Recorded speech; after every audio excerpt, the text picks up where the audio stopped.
Yeah, for sure you have to be a social media strategist, and I think it's even more than that. So I joined technically and I was like, I'm going to be a reporter. And then I found out that the job also entailed basically being like a spokeswoman for the brand. So I would have to MC events, and I would have to moderate panels. I have to come here and speak on panels like this. And I wasn't prepared for that, or I didn't know that's what the job entailed. Luckily, you know, I had a really supportive boss who encouraged me and helped me do these kinds of things, and I was like, these are skills that would be good for me to know, so I just like embraced it. But yeah, I think I don't feel annoyed at it. I feel like it's like, this is just another part of like the job of being a journalist right now, and you just gotta embrace it.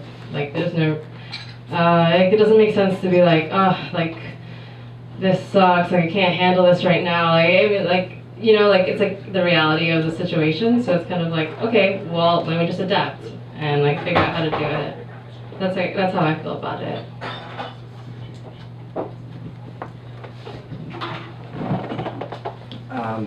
I know for some people coming into social media it comes naturally. It really doesn't for me, to be honest. I don't know what I missed out on, but so one thing I would say is that it was while it was kind of difficult doing like learning how to be a brand strategist or a social media like strategist while also trying to learn how to be a journalist. So that's just one disadvantage. The flip side of that is though, it kind of takes away that like I would imagine, I guess some people that started at the Inquirer like 20 years ago as like a copy editor or whatever felt very like obscure and like out of the spotlight, maybe. I don't know, that's an assumption, but so the flip side of being that, having to be sort of a brand, is that you get to immediately sort of start to be at the front of your organization and talk to people and speak on behalf of your organization, which is a lot of fun, and it's a form of validation. So.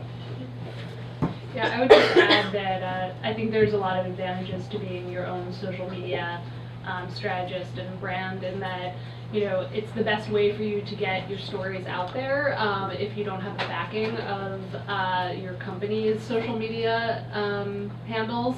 And sort of as Alex was mentioning, the conversations that you're able to participate in terms of, you know, connecting with readers one-on-one and connecting with them in a different form of commenting or sourcing ideas and all that kind of stuff. I feel like those are some added benefits that, you know, it's extra time obviously for a journalist, but I think that ultimately it rewards the journalist more than it would even reward the company that's asking you to do it.